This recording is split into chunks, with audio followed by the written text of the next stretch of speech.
Hello. I am parked in the desert just south of Ajo, Arizona. That's AJO, Arizona.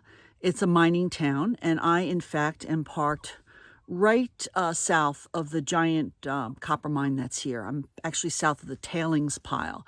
And we're parked out in the desert. We got here last night, and I'm thinking that I want to stay an extra night. So I thought I would take you on a little bit of a tour of around the area here. This is incredible Sonoran desert vegetation. And I think that from my window, I spotted an organ pipe cactus. So let's go check it out. So I pulled my camper off the main road, which is gravel. You could see the tailings pile there. And then the main mine would be way off in this direction. I'm down a little bit of a slope, a little bit of a gully here. There's a runoff channel near me, so I'm not worried about, there's no rain in the forecast anyway, but I'm not worried about that.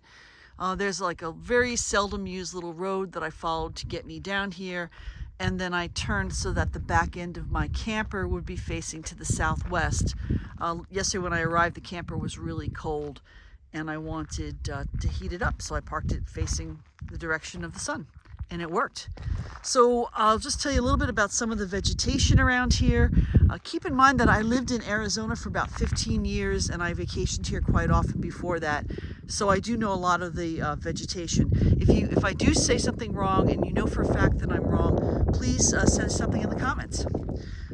This bush here is called the creosote bush, and I think it does have another name. It gets little yellow flowers in season, and what's cool about this bush is if you rub your fingers into the leaves and then you smell them, it smells like the desert after it rains, so that's kind of a cool thing. This long skinny one with the branches going up, is an ocotillo, and I know this one looks dead, but it's not. The ocotillo will do photosynthesis. Sorry, my brain just fell asleep there. Photosynthesis in the branches. So if you look at them, there's like a green color to them. And what happens is after it rains, it sprouts small green leaves, and then those green leaves will help with the photosynthesis. But then when it dries out to the point where it can't support the leaves, those leaves kind of turn brown or yellow and they fall off. So this one is kind of dormant right now. They also get red flowers at the very top, and hummingbirds like to pollinate them, or at least get nectar out of them and pollinate. Another interesting use of this plant is if you cut off the branches and you stick them in the ground. A lot of people were using those for fences back in the day, and sometimes they will take root and another plant will grow there. So that's kind of cool. Let's see, I'm going this way because I want to show you, if I can see it, there it is. The ocotillo. This is a flowering bush down here. It's not flowering now. I'm pretty sure that it is a brittle bush, but I could be wrong because the leaves are a lot smaller than I'm used to seeing. This right here, though, is a cactus. You can see it kind of hiding in there. It's a small cactus, and I don't know what it is, but I know it is not, oh gosh, my brain just fell asleep again. I know what it's not. And if I find out what it is, hopefully I will be able to tell you. Come on, girls. My dogs are out here with me. I want them to stay close. What I found yesterday, there's like a little hillside behind my camper, and we walked to the top of it, and in the next valley over a little, not even really a valley, there are a whole bunch of people camping, so I really like my spot because I'm away from all those people. So lots and lots of creosote here. And this tree here is a Palo Verde. Oh, and there's a baby cactus. That's a saguaro cactus down in there. That would make this tree a nurse tree for the cactus. It's protecting the cactus from being stepped on or trampled, whatever. This is a Palo Verde. It has little teeny tiny leaves on them. You may or may not see them here. And the branches are green. It does photosynthesis in the branches and also in those tiny leaves. One of my favorite plants in the desert. This is actually a really big one. So let's find you another saguaro. Well, let's go look at this, what I think might be an organ pipe. So this is typical Sonoran desert. A lot of people think desert equals sand, and it does not, although there are sand dunes in various places.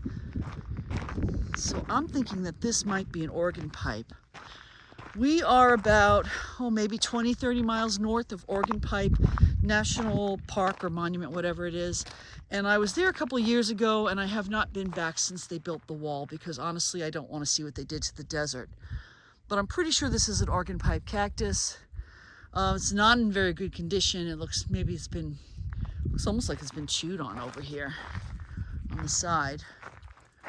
The cactuses that have ridges like this, you see the vertical ridges. What happens is when they get a lot of water in them, they will expand and get more round. And then as they, they use up that water or whatever, it contracts back down. And saguaros are the same way. And there are some saguaros around here. Well, this is a terrible specimen right there. I don't want to take you to see an ugly one. Let me go find a nicer one. Come back with the camera. What you're seeing here is an example of a dead saguaro cactus.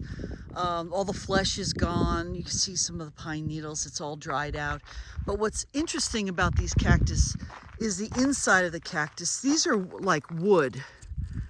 And they support the cactus in its height. This one looks like it broke before it died, or maybe while it was dying. And that's what's supporting those real tall cactuses. They get very tall, 20 or 30 feet or more. Maybe not 30 feet, but definitely 20 feet or more. And there is, here's one over here. You can see, and there's a bunch more over there. There's actually a cluster of them way back there. So earlier I showed you an example of a nurse tree, which in that case was a Palo Verde, which had a very young saguaro growing under it. Here's an example, still a nurse tree, and the saguaro has grown up very, very close to it. So the tree protected the cactus, and it grew up tall in there. It's probably about, I'm thinking 8 feet maybe. No arms yet. They don't grow arms until they're at least 50 years old. But this cactus is getting close to the age where it might grow some arms. And again, this happens to be another Palo Verde tree, but it could really be any kind of a desert tree. So here's a tiny dog with a pretty tall saguaro. That's probably pretty close to, gotta be at least 15 feet. And then you could see my camper out in the distance. The two piles there, these are tailing piles from the mines. You can see they're really tall, like little mountains. Tailings are, they dig gravel or they dig rock out of a mine, and they got to put that rock somewhere, so they put them in piles. Those are called tailings piles. And I'm on top of the hill now between my camper and the next camping site. You can see the road. I'm all out of breath. I'm out of shape. And then you can see where other folks are parked down in this area here. Neat rock formations out there. A couple small mountains. Very quiet here. A lot of the folks who camp off the grid, boondocking out in the desert, are very well prepared with solar power. So there's very little generator use out here. And there's a complete circle back to where I started. Again, that tall cactus. So this is really pretty desert out here. I'm not seeing mesquite trees, but I am seeing a lot of Palo Verde and Ocotillo, saguaro. I haven't seen too many. I haven't seen a cholla cactus. Every part of the desert has different cactuses, so what can you say? This is the kind of place I like to camp. Quiet, private, beautiful. Beauty's in the eye of the beholder, of course. Hope you enjoyed it. Questions? Put them in the comments. I'll try to answer them.